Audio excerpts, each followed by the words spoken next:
All right, I'm gonna have you blow into this breathalyzer. Blow really hard. Give it all you got.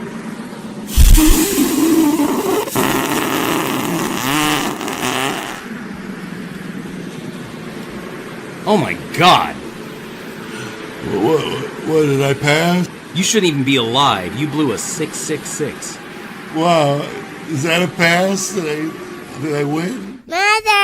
Mother, man.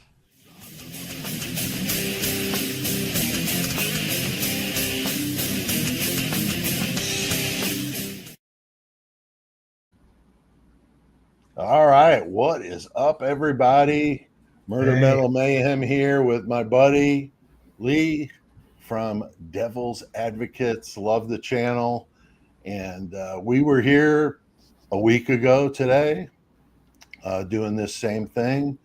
But tonight we had a lot of really good responses, Lee. What were you hearing when you were talking to your comrades over there? About our get together? Yeah.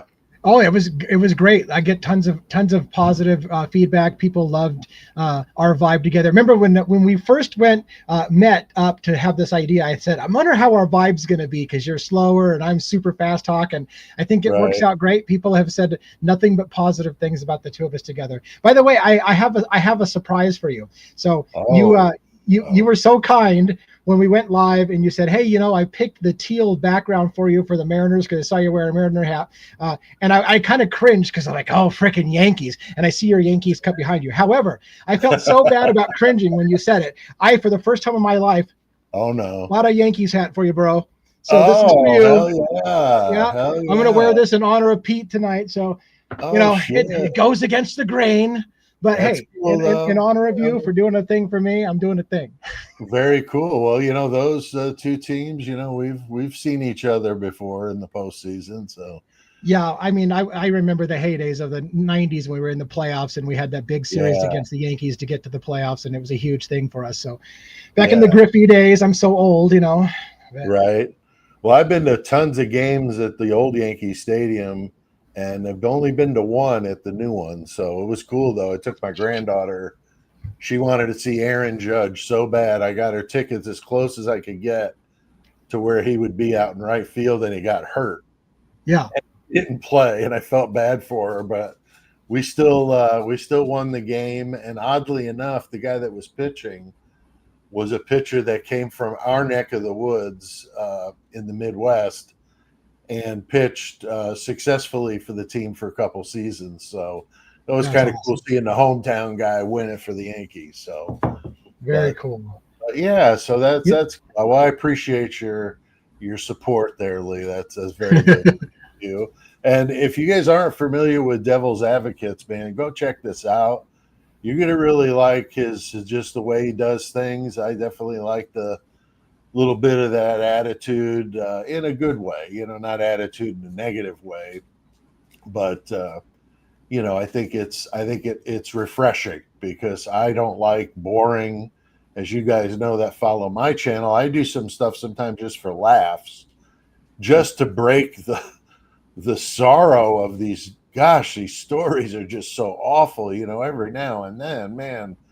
It's kind of nice to do a bank robbery, or a prison break story. We've done plenty of them on the podcast, but doing different stuff is nice. So it was, I like doing the funny intros and stuff. And it's kind of a running joke with my friends that if you come to visit Pete, you're more than likely going to get somehow rooked to be a character in something he's working on, and he needs a voice, and you come in and do it. I've done albums with different singers before, which was a lot of fun, recording different vocalists. So I like doing those kinds of creative things. So you've seen more of it. If you like it, you'll see more of it, but I'm going to rearrange it a little bit and shorten up the intro, and then using the intro as an outro, and then people can listen to the whole thing. And this way, if people don't, they can duck out, and if you do, you can keep listening. So but yeah, it's been a busy week, since we've seen each other with true crime. What did you I know there were some things we wanted to talk about today, come up with a list. But what do you think? I mean, I don't know if we have to go over the rules. I know, we used to have a good response in the chat, but if anybody's out there, playing the fool, we've got the mods to take you out of there. So hopefully they don't need to do that. But if they do, then they're there. So that's what they're for. So thanks to all the mods and everybody that's here early. I see Cheryl Fitzgerald throwing up some Devil's Mayhem. Gotta love that. I know that's a little saying we've coined together. And Yeah. like I told you, Lee, when I saw you, I said, man, if there ever was a channel for Murder Metal Mayhem to get in with, it's these guys. I was super glad that you were responsive to what I was thinking. And here, Mary says, Pete, how are your eyes feeling? Eyes are feeling good. Today was the first day I noticed my right eye is pretty locked in. I mean, I could see really, really good right now with both eyes having been done. And at the end of the month, I do a vision test to see if I need, far vision glasses, because I went for being nearsighted because I wanted to be able to do stuff like this without glasses, be able to use my computer and TV watching and stuff if I could without them, and then just use the glasses for far, going to a baseball game or something like that. But anyway, so yeah, and if you're, interested in throwing a tip our way, you guys can do a super chat. Are you on your channel too, Lee? Yeah. My audience, I think, is on the. I see some of my people and some of my mods on the channel, so it looks like we got both of our chat combined here. Awesome. So yeah, if you want to do any of that kind of stuff, you're more than welcome to, but not required.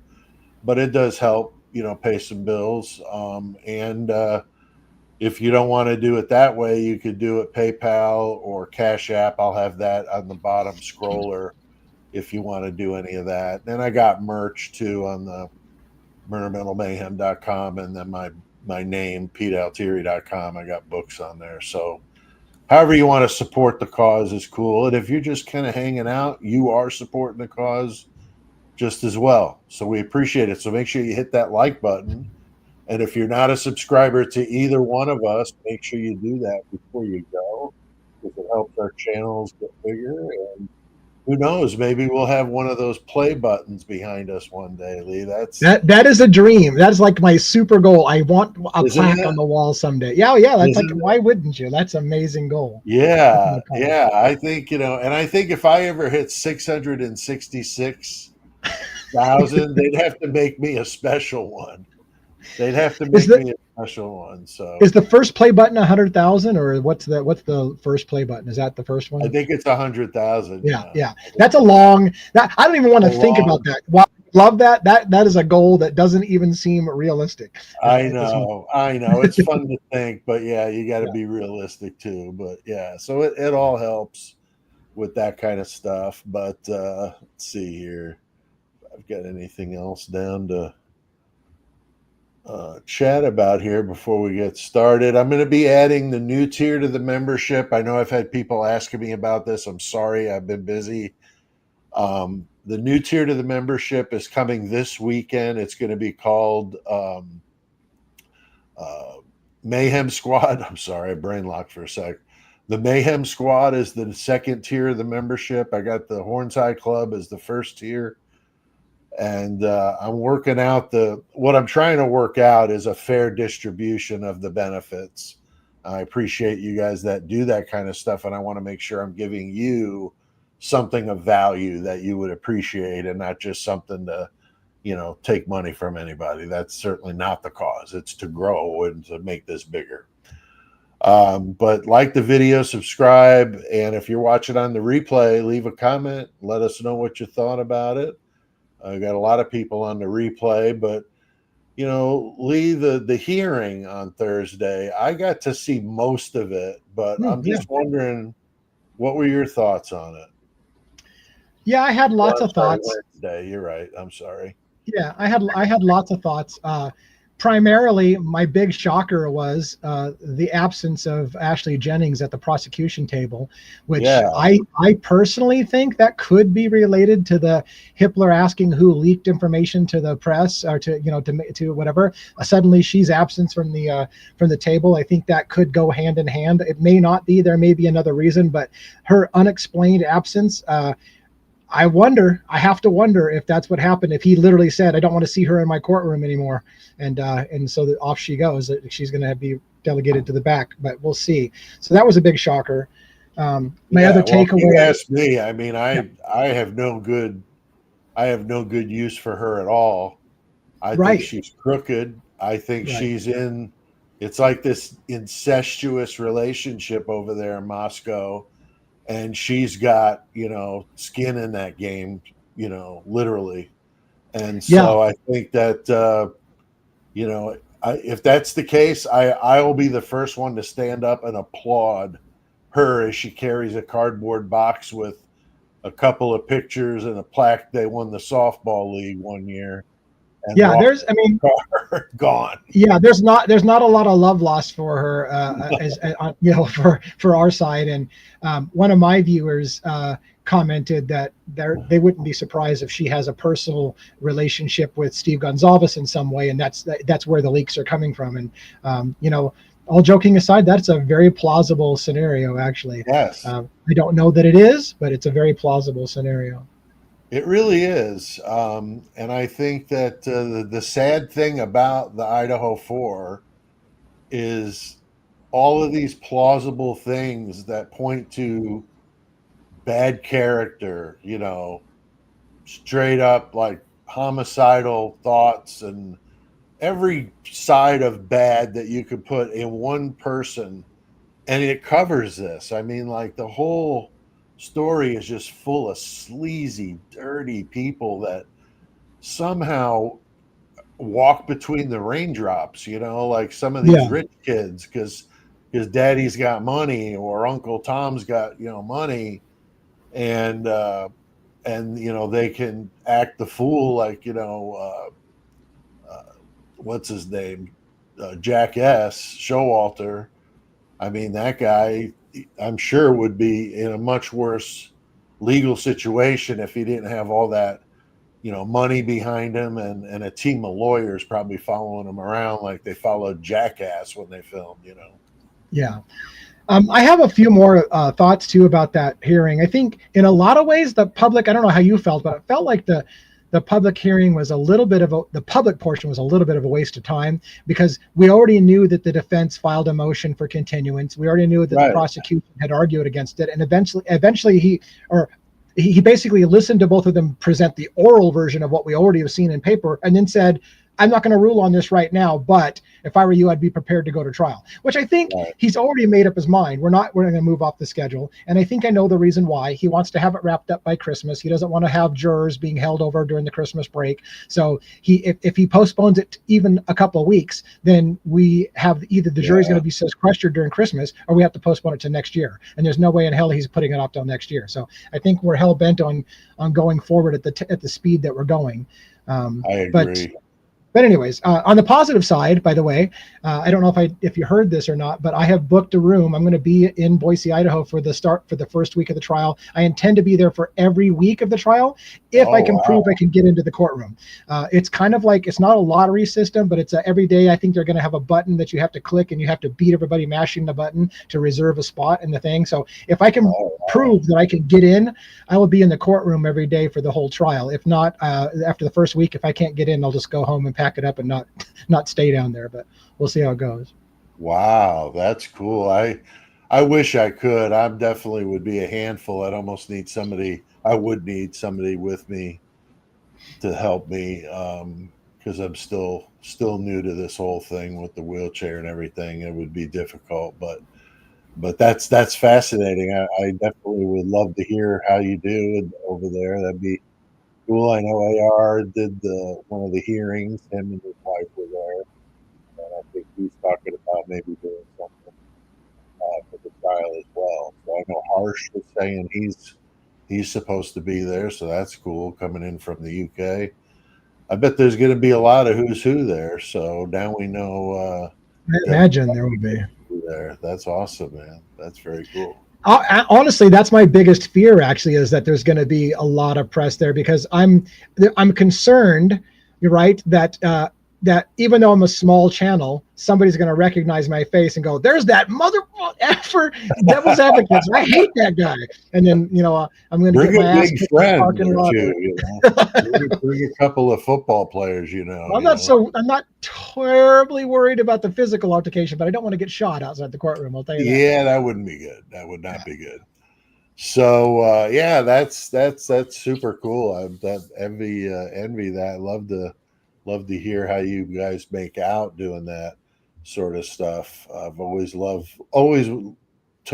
with the idea of being able to do that, and maybe one day I will. But I agree with you, and I don't see any reason for Hitler to to grant them that time for the reasons you pointed out. And I didn't even consider the holiday.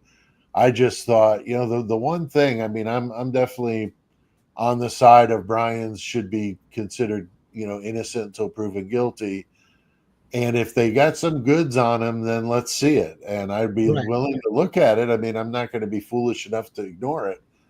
But when it comes to this stuff, you kind of wonder, is there some way, he could have been involved, in the planning or some way they were able to, pin this thing on him. I don't know, but it just that line of thinking, I think, prompts me to think of other stuff.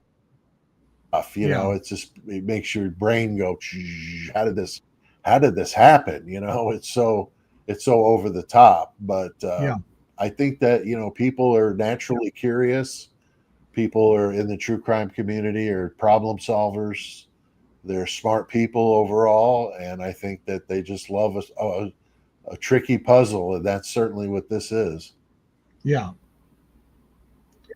I'm looking forward to it. I think there is an advantage. I mean, obviously, I think they're going to live stream it, but the live stream is going to be on the the defense table, the prosecution table, and the podium, and of course you won't see the jury at all on the live stream. And you probably won't see the exhibits on the live stream. And so being in the courtroom would be nice because you'll be able to see the face of the jurors. And you're allowed to talk about it. And as long as you don't identify jurors by name, like, juror number 5 or whatever, as long as you're just saying, hey, during this testimony, the jurors wept or grabbed tissues or there was a breakdown, you can talk about generics. And for me, that's where I'm excited about being in person, is being able to provide an inside the courtrooms for those who trust my opinion about what I see with my eyes of like, hey, I think that they're losing the jury or they're getting the jury on this and give my opinions. So it'll be fun. Yeah, no, I think that's super cool, and definitely look forward to hearing from you about that. But since that was just here the other day, I thought would be a good idea to just bring it up and see what you thought about that. So I know we were talking about, what topics we wanted to get into tonight. And one of the big ones, of course, is Molly the DoorDasher. And I know that you've, been talking a lot about that. You do lives every day on your channel, right? Yeah. So except for the weekend.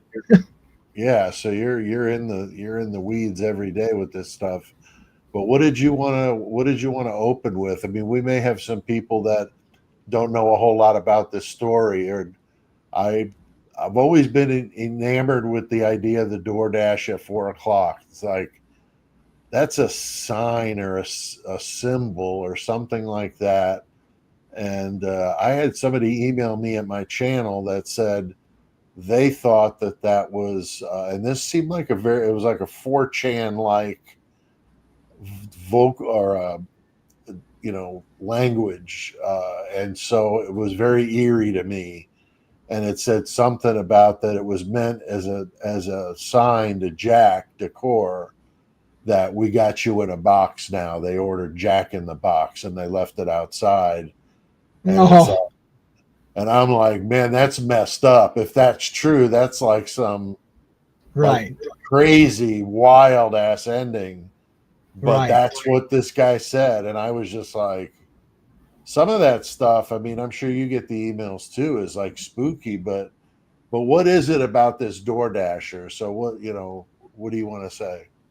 Well, I mean, I still haven't been able to get my hand around, or around how long she's been set to testify.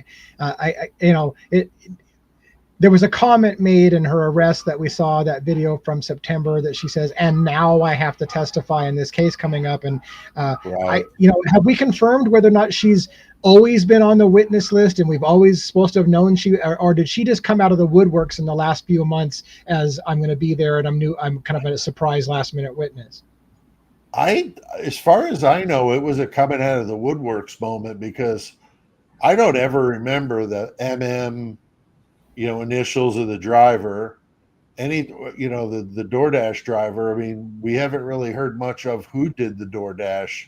We knew about Eric Gower, and all that part with the private driver stuff, Yeah. but never the actual drivers. And there was another thing I read somewhere where Kaylee and Maddie took multiple rides that night because they got down to the corner club.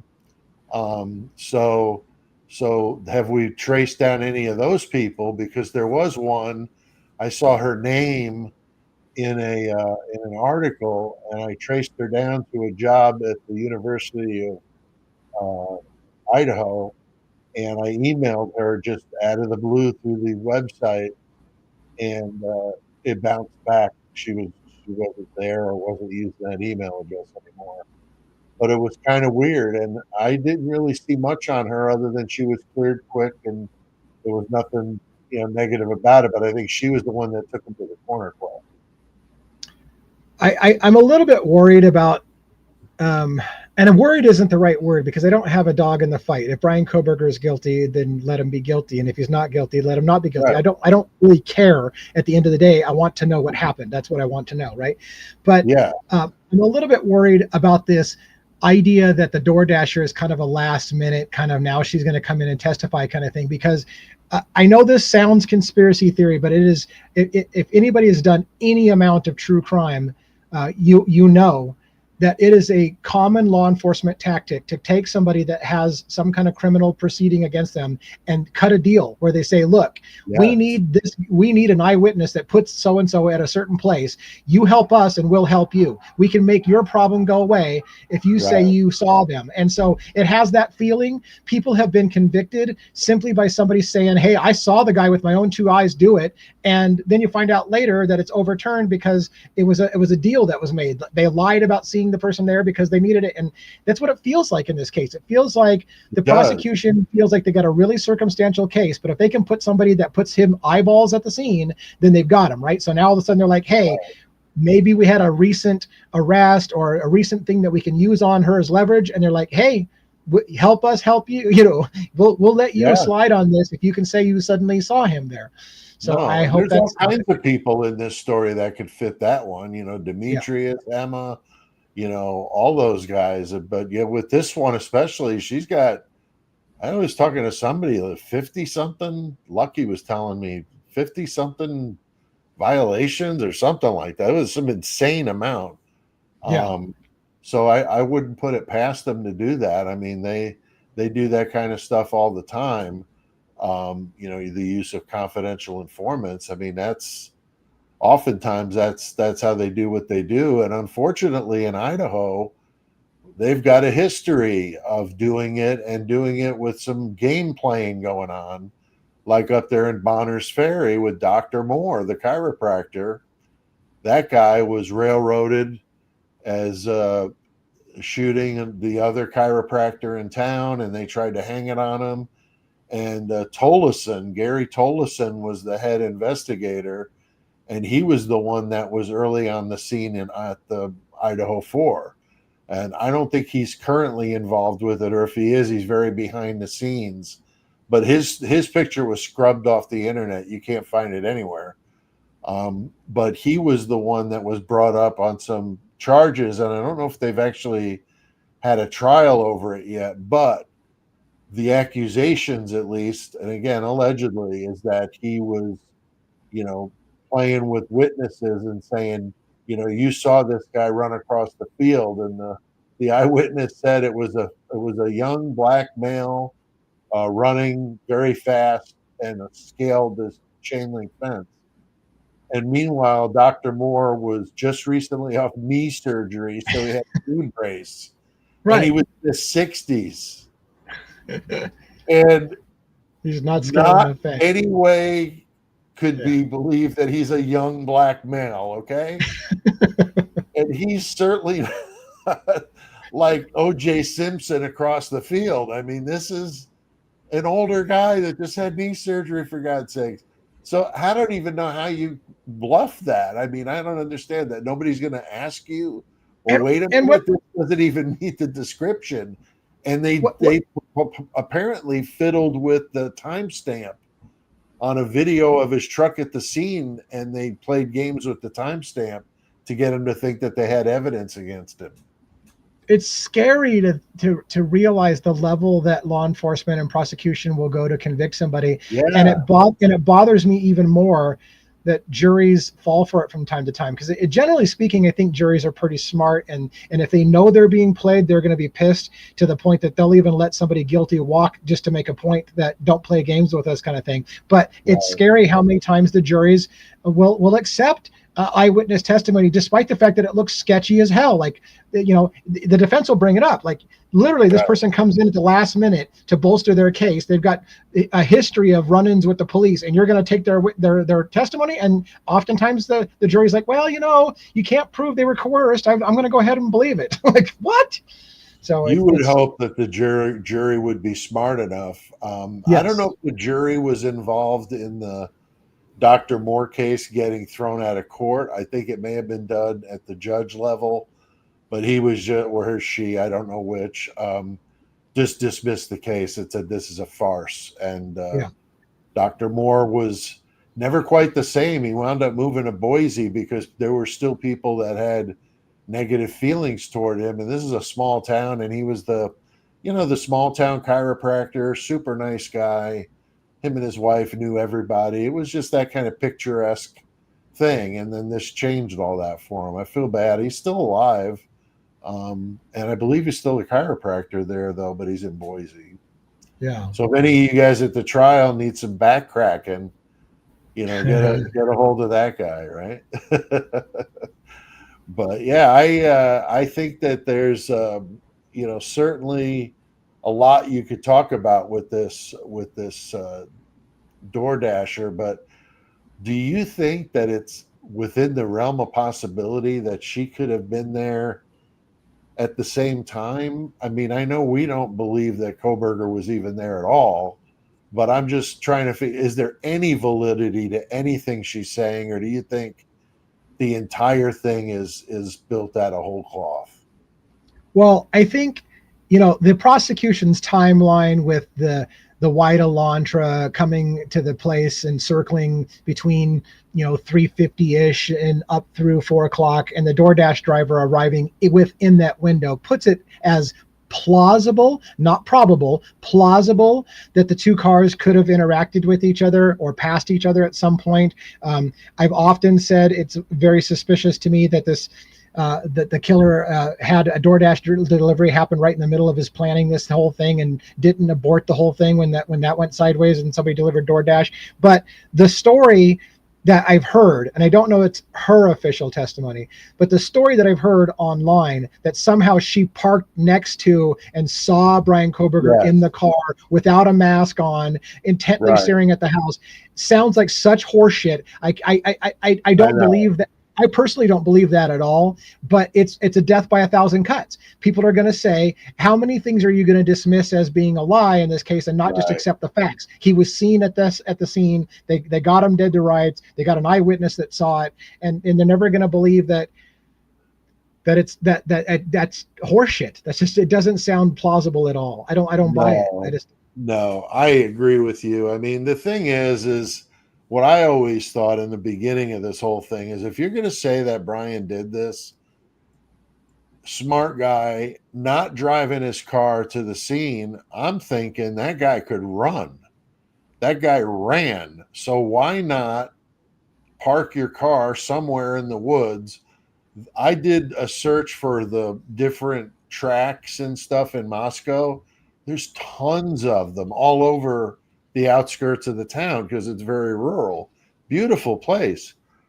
He could have easily parked his car in one of those places, took out a mountain bike and took off, and then hid the bike, done what he did, jump back on the bike and go that way. No cameras. Nobody would have seen him. He dressed all in black. I mean, I think if I was doing it, that's the way I would go in. I wouldn't go in with my car doing pirouettes in the middle of King Road. I mean, that's just absolutely ridiculous, and I won't. Right. I won't accept And we probably beat it to death. But since you're bringing it up, it doesn't make any sense. It does not make any sense that you're going to say on one hand, the reason why Brian Koberger, if he was the guy, didn't track blood out to the parking lot and out to his car and whatever, was because he's a criminology student. He's a brilliant. He knew how to get away with it, but he made one mistake. And I'm like, one mistake, my ass. He drove his car to the scene and his cell phone leaving. I'm like, how many mistakes would somebody who's supposed to be so brilliant make? It doesn't make any sense. Because bought the weapon on Amazon. I mean, right, bought the weapon on Amazon and then went to go to the replacement. Any moron. You don't even have to be a criminology student to know that that's asinine. That Harsh had his son, I think, on like an 11-year-old saying, really even an 11-year-old like, fuck no, I wouldn't take my cell phone to the crime scene. Are you crazy? You know, the way you're describing it, Lee, is almost like a setup for a funny sitcom of a really stupid serial killer that leaves all kinds of clues and they still can't catch him, kind of thing. Because that's what it's like. I mean, buying the weapon at Amazon has got to be the dumbest thing. I mean, of all of it, just because it's so common to buy stuff on Amazon, but you wouldn't think that they're going to look at that stuff. I mean, it makes zero sense. Level. You could pay cash and get a knife somewhere at a million places that wouldn't have cameras. It's ridiculous. It's and yet store, somewhere. And it's scary to think that a jury will think that that's plausible to them. That somehow a criminology student is going to be dumb enough to take his car and his cell phone to the crime scene. Right. Like, I don't even understand that. No, it is just completely ridiculous. And I know that you and I agree on pretty much all this stuff, but it's interesting to hear it from someone else's, vantage point. So I get a kick out of hearing you talk about it. Let's play devil's advocate the other way. Here's something I haven't done with you, Pete. Let's say for a minute that Koberger actually did do it. What excuse how would we explain Koberger making such stupid mistakes if he did it? Like, and what, and I'm not being sarcastic. Like, how can we basically say a criminology student, if he did it, would have made those kinds of mistakes? What would have to have been happening? Here's my answer very simply. He must have been a Columbo fan, because that was Columbo's thing, right? He was an idiot. He was what I was just talking about, making all these stupid mistakes. And people just didn't realize, like, man, this guy's just, I don't know if his other reputation, exceeded the point where that was okay or what the deal was. But to me, that's what I think is, the ability to, to make a mistake. I mean, he's not superhuman, that's for sure. But I agree with you. You'd have to go that way. It has to be that somebody goes, this is just too crazy. He can't be the guy, kind of thing, Right. Yeah. Right. Yeah. Right. I don't know. It's. I think you and I both agree that likelihood is unlikely, though. It's just. Yeah, and I don't understand. I mean, if they did interview him, it pisses me off so bad that we don't have access to that stuff, because I was super into the Alex Murdaugh trial. That was really interesting to me. Yeah. And I watched it and really got super into it. And then it was over, and that's when I got into the Idaho 4. But in that trial, you had the multiple police interviews with him, camera right up in his face, so you're getting like micro expression stuff, and all the courtroom the 911 call, like all of this stuff. Like we had a lot of material to see. And I think that's the way it needs to be. I don't understand why we got to play, Yeah. these little games, and try to hide stuff from each other. I mean, I was talking in a live last night with Unfiltered Lucky. He did a members only and invited me to come on. And we were talking about this, and I made a point, like, who's paying the damn bill over here? I mean, you got these idiots creating like all these roadblocks for the other side. Like, for example, a friggin' Connex container worth of computer stuff that might have 2 or 3 pieces of evidence in there somewhere. Good luck finding it, kind of crap. To just providing it on a friggin' jump drive, everything that you got, where you found it, examples, like everything would be right there. You would save so much time and so much money, but to have the prosecution playing games with hiding this crap, giving them audio with no sound, sound with no audio, or Yeah. audio with no video, that kind of stuff. I mean, it's like childish games, but yet there's millions of dollars. And somebody in the chat said, I think the cost to this point is 139 million. And I mean, think of all the good stuff they could have done with 139 million. Right. In an area of the country that really needs some help. I mean, these people are pill addicted. They're using all sorts of pharmaceuticals, and the college sure as hell doesn't help. But it sounds like there's an underbelly of just scumbags over there that have just really, really caused a lot of the local trash, and you wonder how many of them could potentially be involved here. I have no idea, and I don't want to get into names and that sort of thing, but I mean, you have a lot of people there. I mean, it's almost 30,000 people.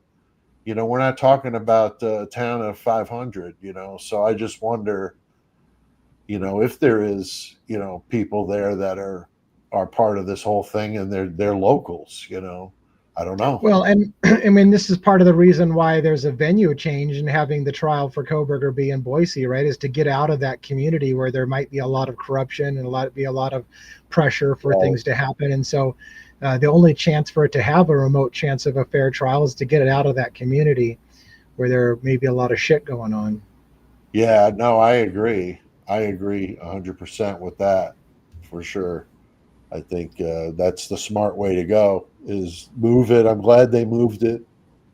I didn't think he stands a chance in hell if they did it there in Latah County.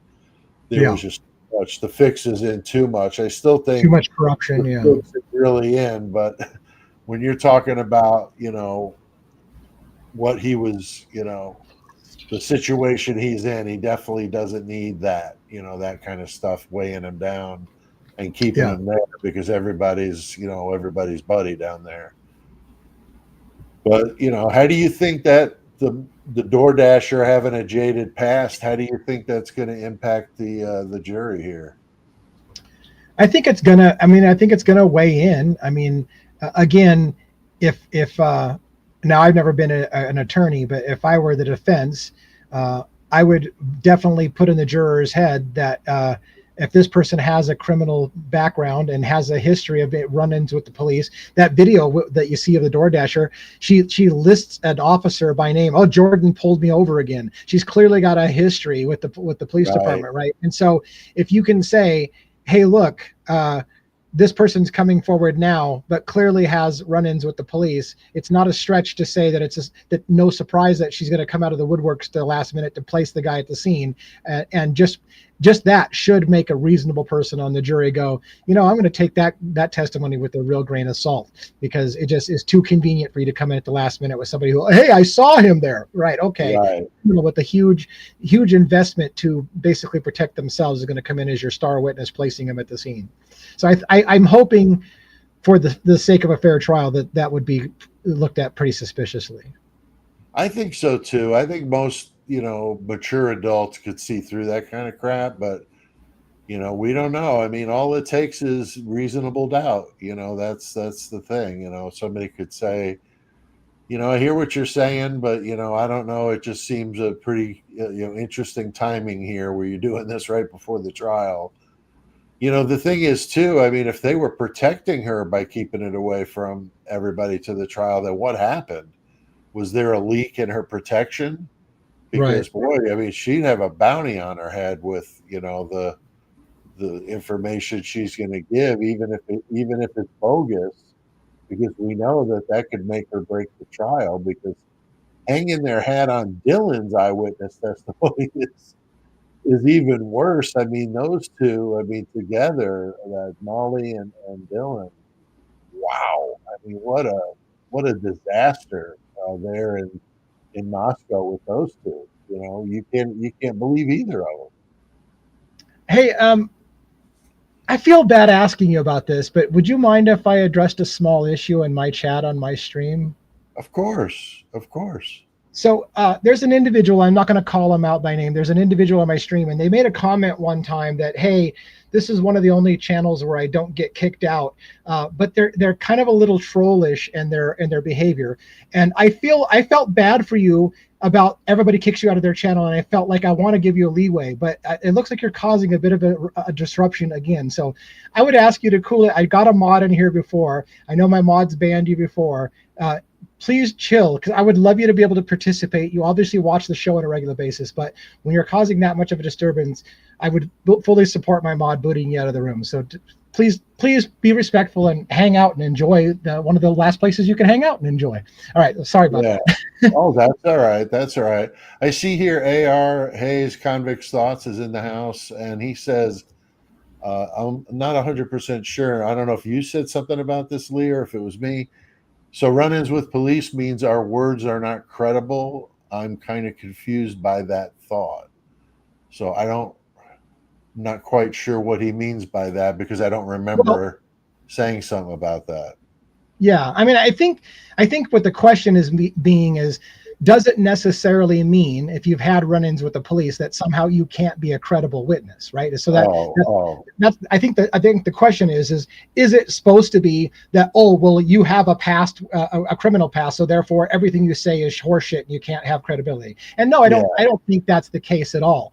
But one has to ask, in a case that's full of circumstantial evidence like this case, if they bring an eyewitness person out at the last minute, that looks suspicious as it is. Because as it is, as far as I know, we've never had that smoking gun, I saw him there at the scene. Now all of a sudden we do, and the person who's coming forward with I saw him there that night has a long criminal past. So yes, that is exactly what's going to be, to further the thought, that's exactly what's going to be presented to the jury. Just because a person has a criminal past doesn't mean that they can't be trustworthy.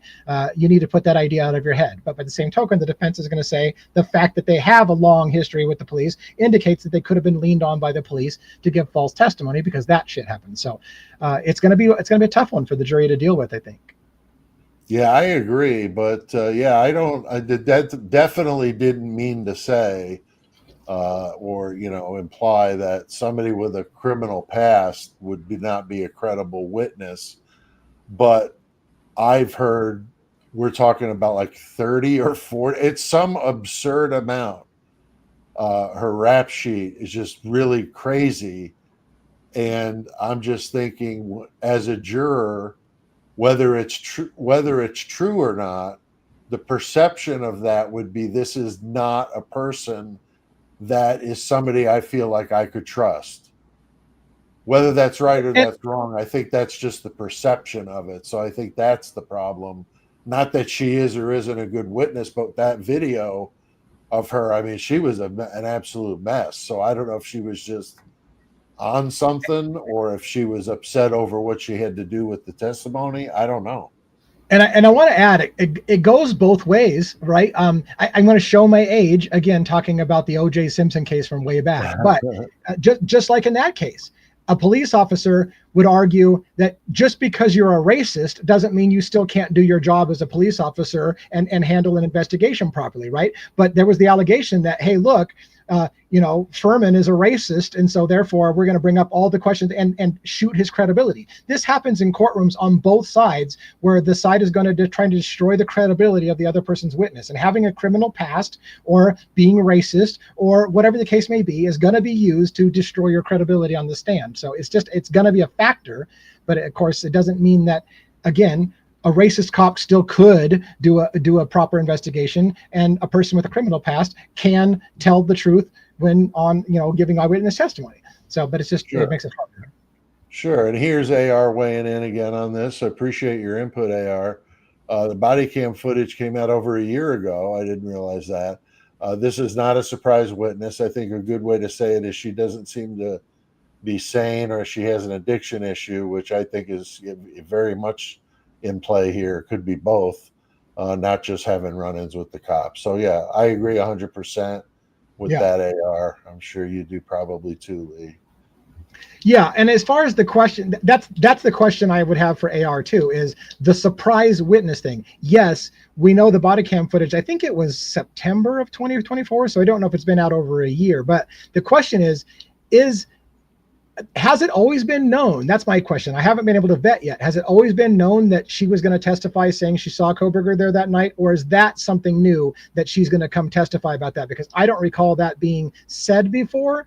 So that's my question. Has it always been known? Has she always been on the list of disclosed witnesses that she was going to testify against Brian Koberger and we just somehow missed it? Or is it new that she's going to come? Yeah, I'm not sure. But I tend to think that, they may have known they were going to use her, and they just kept her close to the vest until it got closer, because they knew people were going to scrutinize her background, and the less of that, the better. Maybe that might be the idea there, but hard to say. But getting some good, see some really good activity there in the chat room. So keep that going. That's really cool, guys. Good to see good discussions. We don't need anybody getting nasty in there, and I hate that kind of idea that could even go on. So don't want to have it happening. But, see, Cheryl said in the comment here that she didn't. She indicated that there was no mention of the DoorDash driver being on the witness list until now. That's the kicker. I want to know if she's been on the list of witness disclosures or not, because again, the question isn't how long has we known that she's the driver. The question is, how long has she been on the list of witnesses coming forward and saying that she saw him there that night? Right. No, that's exactly right. I agree that is key to know that. And I know this won't necessarily be popular, but to play it further. So if she wasn't on the list early on, let's play it out for a minute. Let's say we've always known that Molly was the DoorDash driver. We've known it for 2 years, but she wasn't on the witness list. But now in the last 6 months, she is on the witness list. That tells someone like me, who's a critical thinker, something's changed in the last 6 months. Right. What changed can't be her testimony. They probably knew whether she saw him or not years ago. So if she wasn't going to be put on the stand years ago when they knew that she saw him, why 6 months from now? What I would suspect is you'd start looking at, was there a recent arrest? Did they get her on something like a drug possession charge and said, hey, in exchange for making the drug possession charge go away, now all of a sudden you saw him there that night, wink, wink, right? So that's the question. Because again, if she wasn't on the witness list 2 years ago, what has changed if she's on it now, and when did that happen? Yeah, good point, and great discussions. I see my buddy Carl Thomas is here in the chat. Let me grab. Carl's always good for some comments here, and kind of off topic to some degree, which isn't bad. Just a little breath of fresh air in here. Kaylee signs 1 year lease on June 5th, 2022, but then moves out in October. What about her rent obligations? Very strange to sign a 1 year lease with a graduation a few months ahead. I've always had questions about the living arrangements here and the way these leases work and all of that. I think to Carl's question, I have an answer. I don't know if it's the answer. So make sure you're clear when I say this. I'm not saying I know the answer. I have an answer. which is that they think she relatively recently had taken a job in Texas. So when she signed the 1-year lease, she may have thought she was staying there for a full year, but then she got a job offer. And so that changed things. So the lease, of course, is signed when it's signed. So it could be explained by that. She didn't know she got a job offer at the time she signed the lease, and then she got a job offer. That's a really good idea. But great question, Carl, as always, my friend. Always good questions from Carl. So yeah, I was thinking about some other true crime cases where issues had come up with things like we've been talking about, where what their mental health issues they're going through and how it could impact a jury, because a jury of your peers, I mean, these are teachers and lawyers and plumbers and Air Force airmen and all these different people in society that have to listen to all this information, and you would hope that they would use good common sense. But there's been some cases, I know we've done some on the Murder Mental Mayhem podcast, but one that comes to mind, old Henry Lee Lucas, the Confessions killer, because he blabbed for it was months. They were bringing sheriffs in from all over the country, and he was admitting to all these different crimes, and in exchange all he wanted was 2 packs of Pall Malls and a strawberry shake, and that's all he wanted. Is so funny. I mean, it's like the classic grift, Yeah. And so he is like Pall Mall rich there in prison. I mean, funny that he goes for the shitty Pall Malls too. Doesn't at least ask for some Marlboros Right. or some. But anyway, Pall Malls, and so he was just. They later found out. I mean, these guys wanted to close these cases, but then there was drama of how obvious was it that he was lying. I mean, were they putting words in his mouth when he said he put her over by the stream? And then they say, no, didn't you move her a little more north over by that rock? Yeah. Oh yeah. Yeah, that's 2 packs of Pall Malls and a strawberry milkshake, And I remember. I mean, it was pretty funny. He's quite the character. Yeah, I remember seeing a case. Gosh, I can't remember his name. Was it Saeed? There was a guy that was accused of killing someone, and listening to the interrogation, it was hilarious. He's giving his testimony on camera about what he saw, and the officer literally says, no, you mean this street, don't you? Oh yeah, this street. And I'm just like, oh my God, they're literally coaching you on camera. Well, I saw him go down this street and this street, and they're like, no, you mean this street, right? Oh yeah, I saw him on that street. And I'm like, how do you buy that kind of witness testimony when you're literally being told by the police, no, this is what we need you to say right here? I know. In that Brendan Dassey case up in that Making a Murderer, his testimony, it was special needs, no attorney, no parent. Yeah. I mean, how is that even legal? And they're sitting here talking to him, and he was saying it happened after school. And then they said, well, what time was that? And he's like, I don't know, around 12 o'clock. And I'm like, you don't get out of school till 3:30 or whatever. I mean, he had like absolutely no idea what he was talking about, and they were just walking him right into it. That documentary was amazing. That up in court and have like a group of people go, that makes that's very credible. That scares the shit out of me that juries could be by that. Yeah, it's sad. It really is sad. Yeah, it is. It's because that kid clearly was railroaded, and it's sad that people didn't see it. I don't know. Yeah, there are times I think juries are really smart, times they're not. The one case that Lucas admitted to where they had some like legit evidence on him was in Texas. I think that's how he got the death penalty. But he was admitting to stuff, and it was like it wasn't correct, and that people were telling him like, stop, and he just kept going and wound up talking himself into a conviction, kind of like a Charles Manson situation where he's trying to play himself up as this godlike figure, and all he did was give them a reason to claim he had mind control over those those kids. So There's Did you another have special anything on you wanted to Manson. bring up? I'm sorry. Oh, I said there's another special on Manson coming out on. I saw on Netflix. I'm like, holy crap, we're still doing documentaries on Oh Manson. wow, Manson, Yeah, something like called like Making a Manson or something like that. It was like I think it was like Interesting. something like that. It was like crazy. Huh. Yeah. Yeah, I don't know that I have anything terribly new other than to maybe let anybody know who might be interested on your channel as well that I started to get into the Gilgo Beach stuff a bit more, and that's starting to take off a little bit. I've got a lot of interest over there. That case has a lot of interest to me, again, primarily from the perspective of there's some overlap with the Idaho 4 case, right? There's talk about the genetic genealogy and linking Heuermann to several of the murders based on family tree investigations in the genetic tree stuff. So that's similar. Right. And again, there's a question to me about whether or not, Heuermann did all of the murders. It turns out that area was a dumping ground for multiple killers and has been for some time. Bodies are Right. found there all the time, and there's been rumors there's been multiple serial killers dumping bodies there. So now the question is, are they all his? So it's a fascinating story. So if anybody's interested in that, we're starting to pick that up and starting to get some traction there.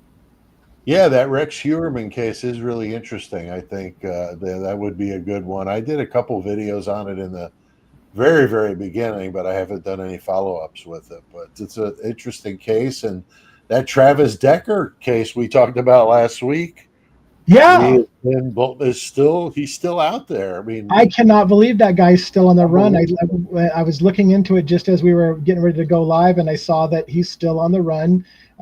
I saw a headline that kind of shocked me, and then I realized it was from the New York Post. And of course, shocking headlines come out of the New York Post because it's a tabloid and they love shocking headlines. So I put that off not reading it. But yeah, I'm super intrigued that they haven't caught him yet, considering they said they had him surrounded in the woods freaking a week ago and said it was coming to a close. They were certain they were going to get him. And here now I'm like shocked to realize, oh yeah, I forgot about that case. He's still on the run. Holy crap. yeah, that is wild that guy is still on the run. I mean, seriously, he was a survivalist, so I mean, he could have. Weren't you saying they think he's not going in the direction they originally thought? Yeah, that is what I heard, that they had a bunch of online searches they saw of him that were talking about how to get a job in Canada and things like that, Right. indicating that he was heading to Canada and that was near the Canadian border where he was already at. And then someone indicated that it looks like he doubled back and went south instead. And I said, well, that would be a smart move, right? If you put all the online crumbs saying I'm going north and then you go south. Of course, I would be surprised that law enforcement weren't expecting that kind of maneuver themselves. That would be one of the first things I'd do. Like, hey, he's got all these obvious tips of going north. What if he purposely went south? But anyways, it's interesting.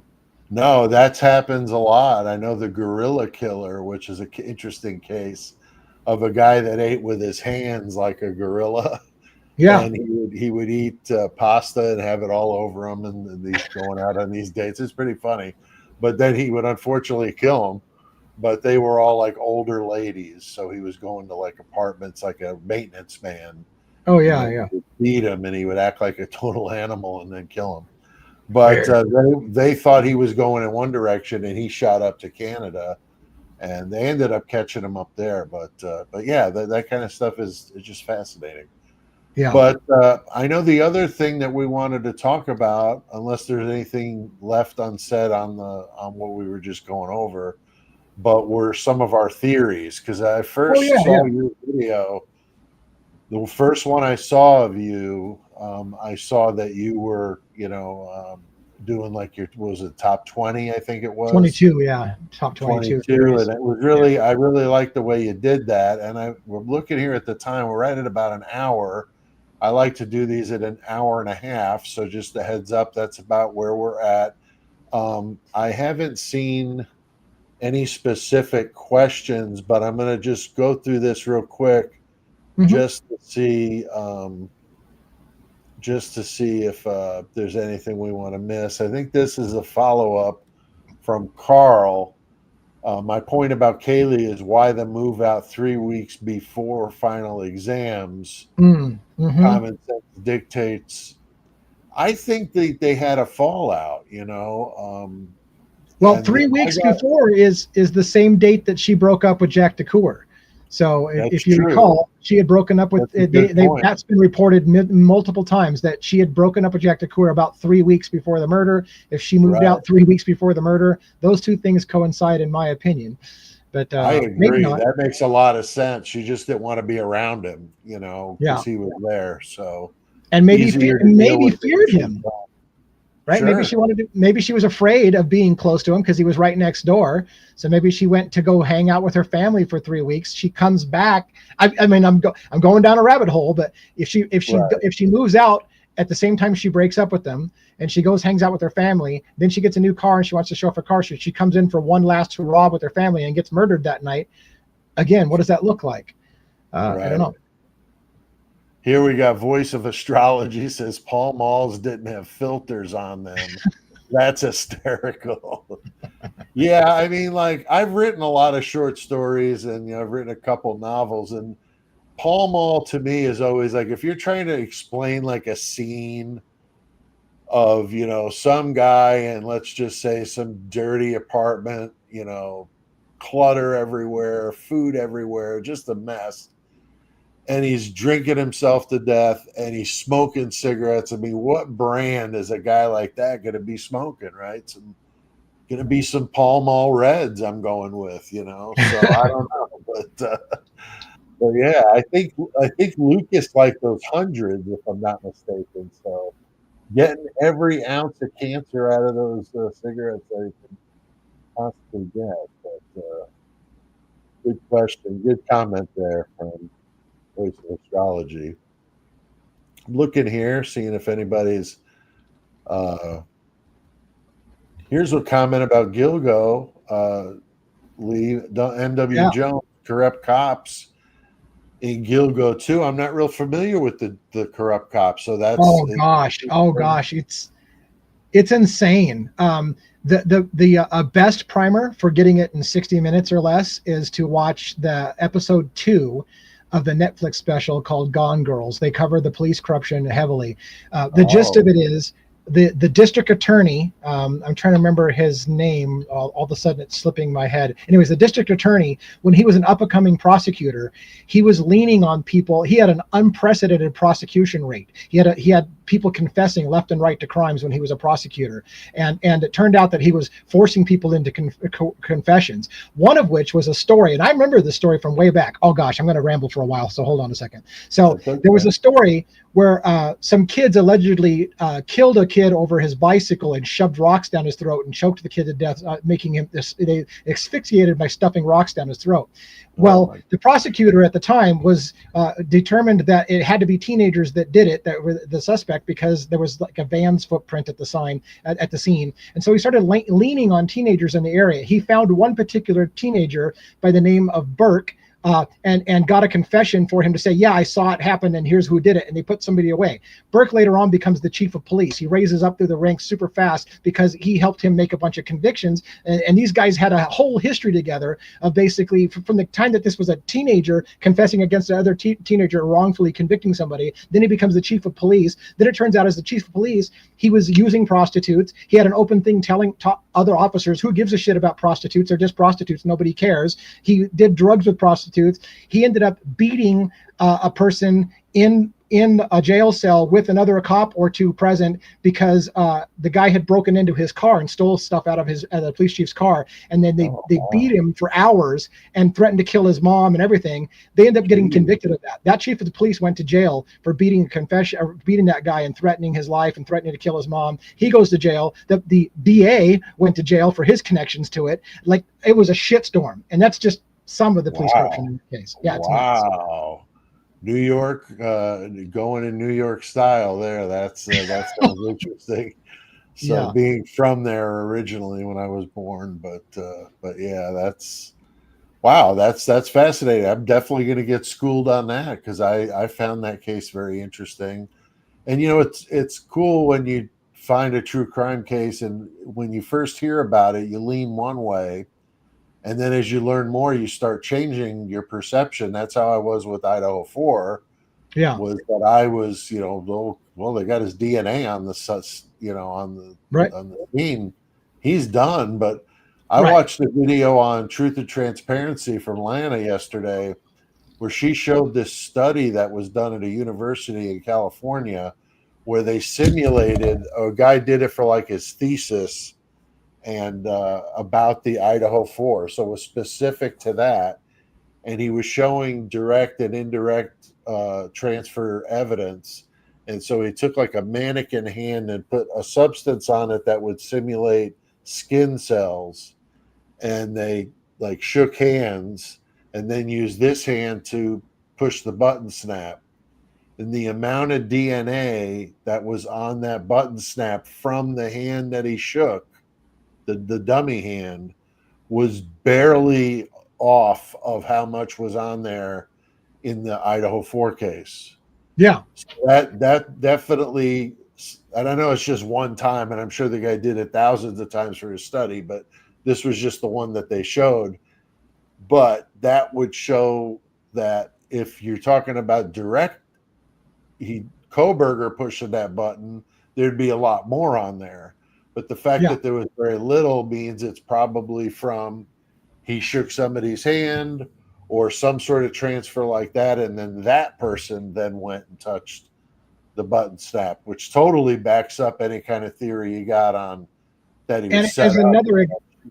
Another example, and maybe we talked about it before, so I hope that there's people in here who will hear it for the first time, but I have an attorney friend that I've talked to on my show from time to time, and she brought my attention to a case in California where there was a home invasion, right? A person was killed in the home invasion, and they had a DNA under their fingernail. And just like people will say in this case, well, they've got his DNA at this scene. It's literally under, whatever, the knife sheath, or it's under fingernails or whatever. So in that case, it turned out that a person was wrongfully convicted, to cut to the chase, because the guy that they fingered for the murder was drunk and had been picked up by EMTs and taken to the hospital, and they used an oximeter on his finger. And then the same EMTs went to the murder scene and used the same oximeter on the body at the scene, transferred the DNA from one subject under the fingernails of the other subject, and they put the guy away for a while, and then he got exonerated later. But literally, there were people in that case saying the same thing they're saying in Kohberger. The DNA is at the scene, asshole. It's over. The case is over. Yeah, was it Lucas Anderson or something? Yes, like that? Lucas. I think that's the right name. Yeah, Lucas. Yeah, Lucas something. But yeah, that's a fascinating case. I did a video on that because I think that's a perfect example of how that happens, Now, you still at the end of the day have to explain, right? You still at the end of the day have to explain, how did an officer have interaction with Kohberger, get DNA by accident, and then touch that. So you still have to explain how the transfer happened. But having DNA at a scene doesn't necessarily mean you were ever at that scene. That's the bottom line. Right. And when I interviewed a police officer about the DNA thing, and I asked him point blank, how easy would it have been for a police officer to fictitiously create a DNA skin cell swab, and put it on that knife sheath? And he said it would be incredibly easy. So all they would have had to do was go to his doorknob and wipe the doorknob and then apply it to the button snap, or his car door, or his office. I mean, they had a number of places they could have got it, and it would have been just so easy. And I had been contacted by a vendor in that Moscow area. He wasn't in Moscow, but he was somewhat close, and he sold all kinds of survivalist gear and camping gear and that kind of thing. And he said he sold several years ago a whole bunch of K-bar knife sheaths that were like duplicates, because apparently, when you're hunting and fishing with these things, they get kind of nasty. And so people were replacing them. And so he said he sold a lot of those. So they were in circulation pretty heavy in that area. I mean, it would have been very easy for somebody to come up with an extra one somewhere and do that. Right. And the problem with the DNA evidence is that it's very, very complex, and it's above the jury's heads most of the time. And they just trust when someone says, trust me, we got the profile. They just trust it because they can't follow the logic. And it bothers me anytime when they say, we know a name, now we have to place them at the scene. So now we'll develop a DNA profile because we know who we want to place at the scene. And then we'll tell you, oh, we developed a profile once we had his name and placed him at the scene. Right. And I consider that working backwards. Like you basically say, I have a suspect in mind. Now let me take the DNA. And oh, guess what? I just developed the profile to place him at the scene. And juries what they're told is, hey, DNA is DNA. There's bottom line is you can trust DNA. If we say his DNA is there, his DNA is there. And I feel like it's DNA is a really sketchy thing. I mean, it is probably great in some circumstances, but it can be manipulated, and it's been proven it can be manipulated. If I were to ask you, Lee, what was your most the highest possibility of being true wild theory that you've either come up with on your own or that you've heard in the Idaho 4? Kind of, maybe outside the bounds.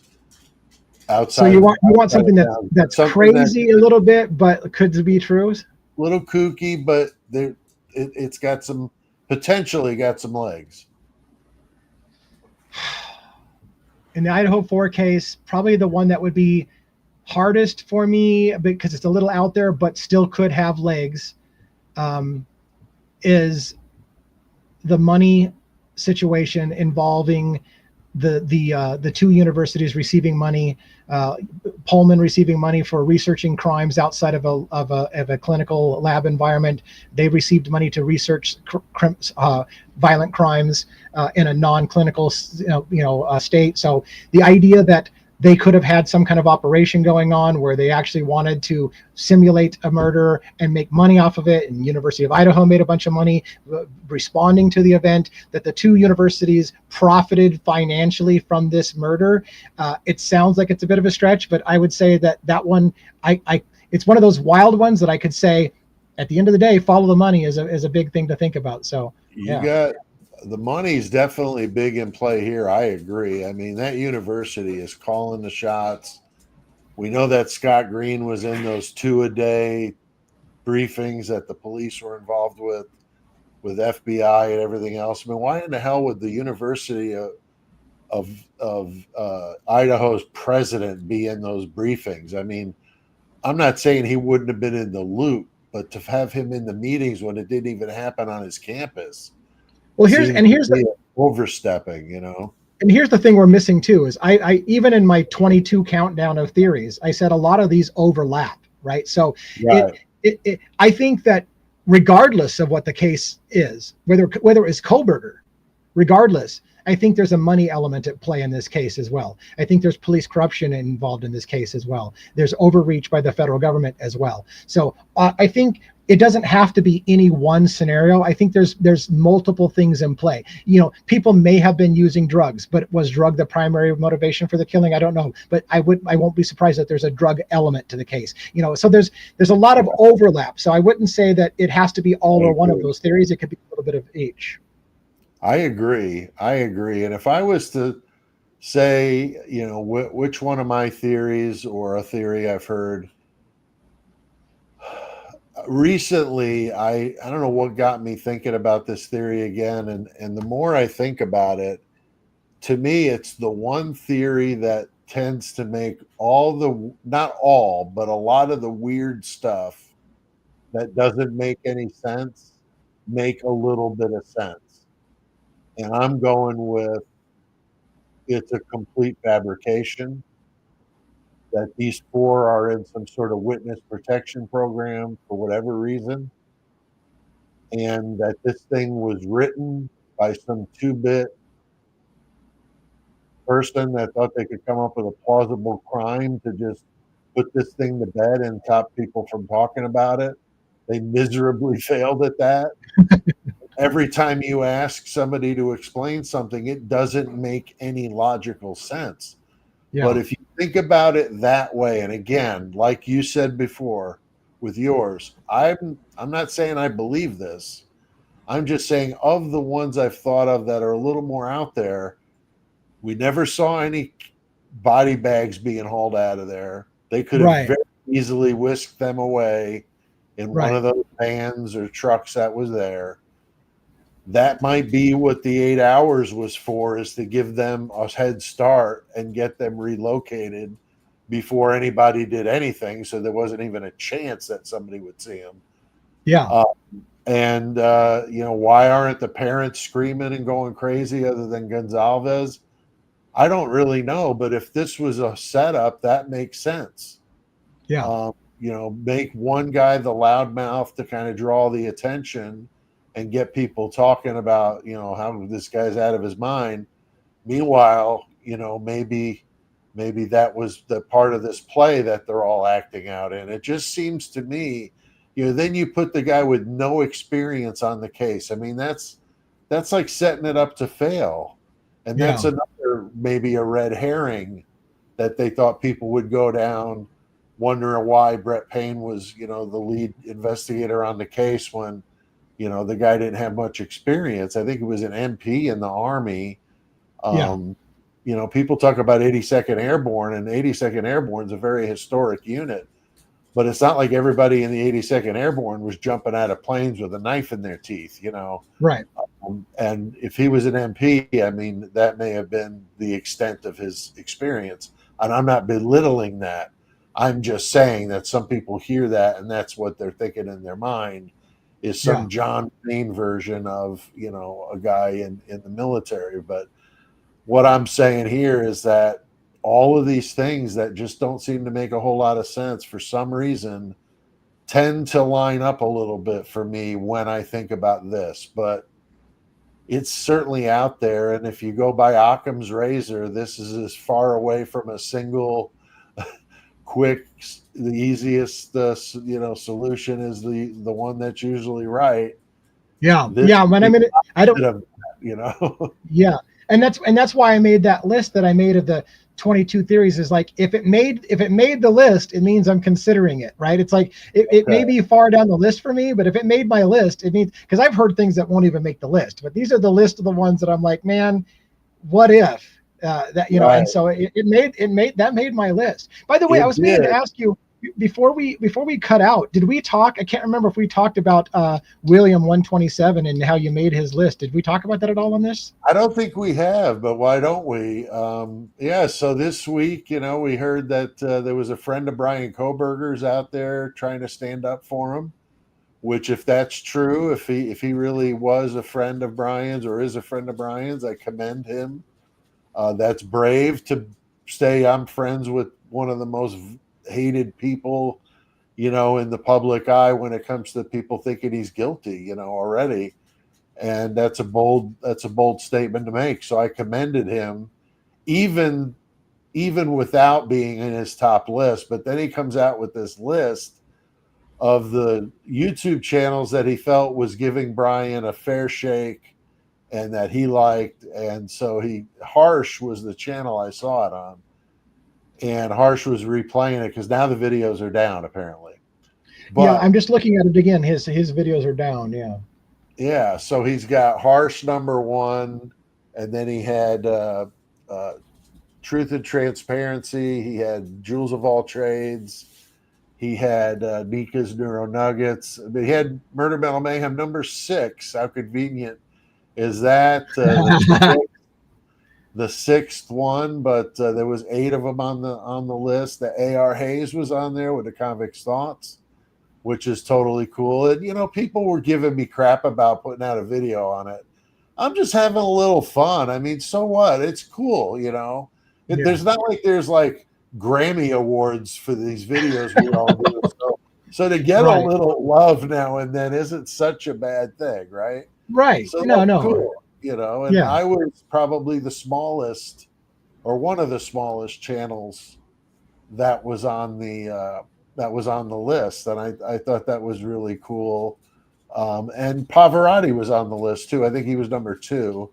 But that's too bad the videos are down, but Harsh had him on. So I don't know if that means Harsh's video is down too, or if you could see it on Harsh's channel. But if that's the case, I think it was yesterday that he did it. So if you want to go check his channel and see. So Harsh had William on or had the video reposted? He was just reacting to William's videos, and he played both from beginning to end on the live. So yeah, we also watched both those videos when I was live with Birdie Bombshells. We watched both those videos, so I saw them both in their entirety on the show, and then so they got pulled offline. So So I don't know if it's I don't know if he's been, able to prove how he knows him. He didn't mention how he knew him, and he's like 12 years older than Brian too. So I wonder. Somebody in my comments said maybe he worked at that fish place, and that's where he knew Brian from there for a short period of time, and maybe kept in touch with him. Who knows? Maybe a guy he liked to hunt with. I mean, that's a big thing out there, Western PA. I mean, that is like a. And William, did you catch the part where William said that he was a Marine and that he knows a thing about knife fighting and he couldn't have taken out 4 people in the amount of time being trained with knife fighting? The only thing that threw me about that segment, that part of the segment specifically, and I mentioned this and somebody else that I talked to said the same thing, is that a Marine, I've never heard of a Marine, or you very seldom hear a Marine refer to being a Marine in the past tense. Oh yeah, He was a Marine. He said he was a Marine, not I am a Marine, and that makes you go, huh? Yeah. Now I don't remember. Did he say I was in the Marines, or did? Yeah, that's interesting. Good point. No, I listened to it and it struck me because that's not something you typically hear about. Yeah, I was in the Army, so I have no problem saying I was in the Army. Yeah, I'm not currently still in the Army, God forbid. But yeah, so I thought that was kind of weird. And then blurting out of his residence, his home address at the end of that was really odd. And I wonder if that's the reason why his channel's down, is he's got all kinds of weirdos showing up at his house. I don't know. Yeah, I know. It was a moment in time. But I thought it was kind of cool that he mentioned you on the list, and he didn't put you on the list of what did he call short, fat, and stupid people. Man, he was going off on that Tony and drunk parrot. Drunk parrot, and Banfield, and Megan Kelly. He was like going all over the place with that one, but that was really cool. And I'm making an open invite, William, if you're watching. I know your channel's down. But if you're hearing this, get a hold of me. My contact info is on my channel, and you get a hold of me. I'd love to have you on and talk about this. That would be really interesting for me to hear from you. So, and if you are true and all that, you were in the Marines and you're friends with Brian, like I said, I commend you on both of those things for your service as well as being a good friend and standing up for the guy, because he doesn't seem like he's got a whole lot. What do you think, Lee? Yeah, I mean, I'd love to see the guy go on and talk to somebody since that thing. And it'd be great if he explained why his videos were pulled, or whether he pulled them or somebody else pulled them. But I hope that he takes you up on your offer and comes onto the show, or somebody, and come out and talks, because I guess he captured a lot of people's imagination with those 2 little short videos, and now everybody wants to know the rest of the story. Yeah, I think it definitely makes you wonder if there's any, where there's smoke, there's fire kind of thing. And I don't know. I would definitely love to talk to him, and I think it's really cool.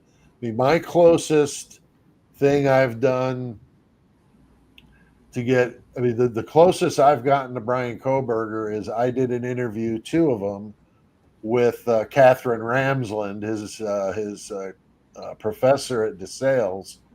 Yeah, that's I interviewed amazing. her twice, once in I think 2018 and once in 2019, after she wrote a book.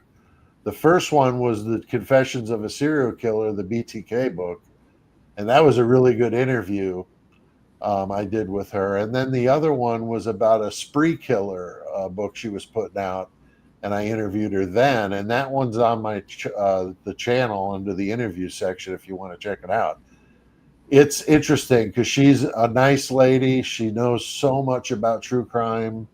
She's got, like, no exaggeration, like 10 degrees. She's got like a master's in this, and then she's doing that. She's still taking classes, and she's retired. She just loves to learn, and she's just a really great lady. So that's the closest I got. And when I was doing the BTK interview, that would have been the time that he would have been at DeSales. and then of Yeah. course after that left for Pullman. So, but that's the closest. But boy, that would be whoever, if he ends up getting found not guilty, whoever gets that interview would be just nuts. To Yeah. get an interview with Koberger about this, if he even would do it. But Yeah. how amazing would that be, Yeah, I've been writing to Koberger. I write a letter to Luigi and Brian Koberger every single week. Someone told me recently that somewhere they announced that Brian Koberger is not accepting mail. I don't know what that means exactly, because inmates are allowed to have mail. They can't be prohibited from getting mail. So I don't know if it means his attorney advised him to not respond to mail, or if he's publicly stated he's not going to respond to mail.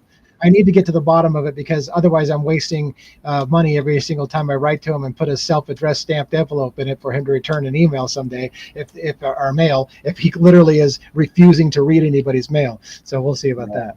I wrote to him as well, but I only did once, and just reached out and said, hey, there's a lot of people that believe in you and at least want to give you a chance. I used to, when I was in my band, Low 12, we had a newsletter that we put out, and it was, a lot of dark humor in it and stuff. And I had written a song about Jack Kevorkian called Begging to Die. And I put Kevorkian on the mailing list to get the newsletter. And I sent it to him for like 2 years.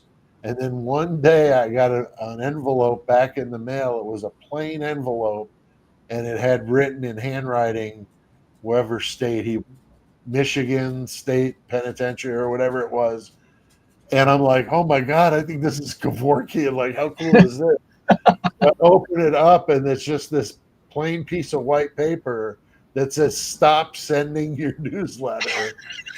And I thought, it's bad when a guy on death row just doesn't want to deal with your bullshit, It was the funniest damn thing. I just about fell down. Like, hell no. That he would take the time to be it's like, stop sending. He didn't even say Pete or Jack, signed it Jack, Jack K, No, that's kind of fun. Just stop sending me your newsletter. Yeah, it was pretty funny. But there's still a song called Begging to Die that I wrote about Jack Kevorkian. So that's funny shit. You got some crazy stories, man. Got some good ones. But we appreciate you guys being involved in this live. I mean, it was getting up there around 300 or so in the chat. I don't know how many watched it. I'll know after we're done. But we were up in near 300. That's a nice time. Super cool. And I know, Lee, we've talked about doing these kind of on a regular basis, at least for a while. And I'd like to keep it going, next Absolutely. week. Order. And I'd like to maybe, if you've got one you want me to do with you on your channel, I'd be happy with that. I'm home all day. So I'm sure work something like that out if you ever want to do it. Let's give that a try too. In the studio too. So once I'm in the studio, the vibe's going to be a lot different than what you see here. And if you're not sure what I'm talking about, go back a year and watch a couple of my videos, and you'll see what I'm talking about. It's over the top. Horns High Studios. I'm very anxious to get back out there on the regular. When do you get to get back in the studio? Well, I could get my scooter in there, and I'm working with somebody to move some things around and to do some cord maintenance so that I could get the scooter. Right now, I could get the scooter behind the table, and it pivots so I could face the camera, and I could do it. I've got a picture of myself sitting there, and it looks like I'm just sitting in my chair doing the podcast, but you got the Murder Metal Mayhem sign over me, and the bloody walls on each side, and the serial killer masks, and all these different and it's intense. I mean, it really is intense. So I'm going to do a welcome back. I'm going to do a full video of Horns High, so you'll get to see the whole thing. I'll do a tour of it, all the different things we got on the wall. We had the first Jason, the guy that played Jason in the first Friday the 13th. We did an appearance with him. He signed some stuff for us. And Randy from the Trailer Park Boys, if anybody's a Trailer Park Boys fan, which that's awesome. but he signed it, "Man's Gotta Eat," Randy. So just classic. But we get some interesting, cool things, a lot of heavy metal stuff and serial killers and crazy. I got a stockade in there, like it would fit a person in it. Wow. Got some cool things. And so I'd love to show it, and it's soon. I would say within the next month to month and a half, I should be back out there steady. So I'm looking Nice. forward to doing that. That's going to be super cool. But you guys, again, if you haven't liked the video, please do so. Tell your friends. We'll be back here next week, same time, same channel, doing a little Devil's Mayhem together with Lee, who's a good dude. So, like I said, go check out his channel. I've been flashing that across the screen so you guys can get over there. I also link to it in the episode description so you can get there that way as well. So, Lee, good luck with everything, and keep me posted on how you're doing out there and YouTube land. And be careful of the sharks out there, because there are some. And thank you for wearing that Yankees hat. The Yankees won today, by the way, which was nice because we'd be getting skunked. So the fact that we won and Lee's wearing a Yankee hat is very very cool. So very cool. Yeah, and and I'm looking forward to us continuing this for for however long it takes before people get tired of us. And I would like to take a shot to bring you on my show, where I'm kind of running the show and the presentation a little bit too. We'll try that sometime and see how that works. So thank you so much for giving my channel a shout out when we're together and helping me out with that. And I think you and I have talked about the possibility of us doing maybe a panel of some kind in the future with others. If we can pull that off, that'd be fantastic. I think it'll be great for everyone. So let's see if we can pull that off. It sounds exciting. I'm talking to Lucky. I want to talk to AR about it and see if we can do some good stuff together. So the community needs positivity, not negativity. So be cool in the comments all the time. Even if you don't like what you hear, just go watch cat videos or, babies farting or something different, And be excellent to one another. That's right. That's right. All right, guys, we'll see you. Take it easy.